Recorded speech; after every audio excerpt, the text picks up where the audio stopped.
বিসমিল্লাহির রহমানির রহিম। আলহামদুলিল্লাহ, আমরা আজ জানব মক্কা মোকাররমার মর্যাদা ও মাহাত্ম্য সম্পর্কে। হে প্রিয় মুসলিম ভাইরা, মক্কা হল আল্লাহর সবচেয়ে সম্মানিত শহর।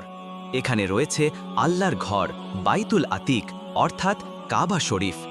এ শহর মুসলিম উম্মার কিবলার কেন্দ্র, হজের স্থান এবং আল্লাহ ও তার রাসূল সাল্লাল্লাহু আলাইহি ওয়াসাল্লামের নিকট সবচেয়ে প্রিয় শহর। আল্লাহ তাআলা কোরআনে মক্কার নাম কয়েকভাবে উল্লেখ করেছেন।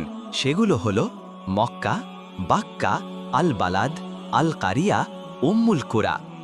আল্লাহ বলেন, আল্লাহ একটি জনপদের দৃষ্টান্ত দিয়েছেন যা ছিল নিরাপদ ও নিশ্চিন্ত। আরেক স্থানে আল্লাহ বলেন, আমি এ নগরের শপথ করছি। এর মাধ্যমে আল্লাহ তাআলা মক্কার মর্যাদা ঘোষণা করেছেন। হে মুসলিম ভাইরা, মক্কায় এবাদতের ফজিলত অপরিসীম। নবী সাল্লাল্লাহু আলাইহি ওয়াসাল্লাম বলেছেন, আমার এ মসজিদে 1 রাকাত সালাত অন্য জায়গার 1000 রাকাতের সমান, আর মসজিদুল হারামে 1 রাকাত সালাত অন্য কোথাও 1 লক্ষ রাকাতের সমান। কিন্তু মনে রাখতে হবে, যেমন নেকির ফজিলত এখানে বাড়িয়ে দেওয়া হয়েছে, ঠিক তেমনি গুনহা ও পাপের শাস্তিও এখানে অনেক বেশি গুরুতর। হে সম্মানিত জামাত, মক্কা একটি নিরাপদ শহর। এখানে দজ্জাল প্রবেশ করতে পারবে না। এখানে মহামারী ও প্লেগ আসবে না। আল্লাহর ফেরেশতারা এর প্রবেশ পথ পাহারা দেন।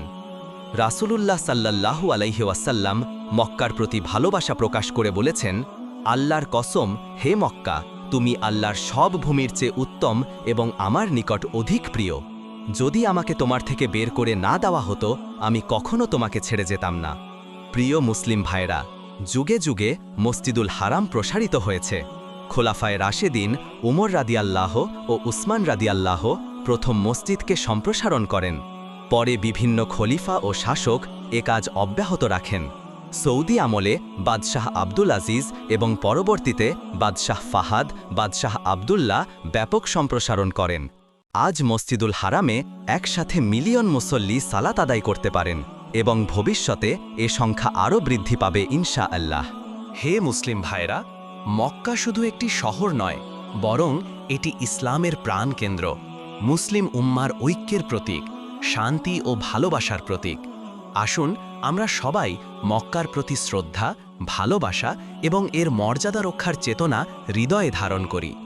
আল্লাহ আমাদের সবাইকে এ শহরের মর্যাদা উপলব্ধি করার তৌফিক দান করুন। আমিন।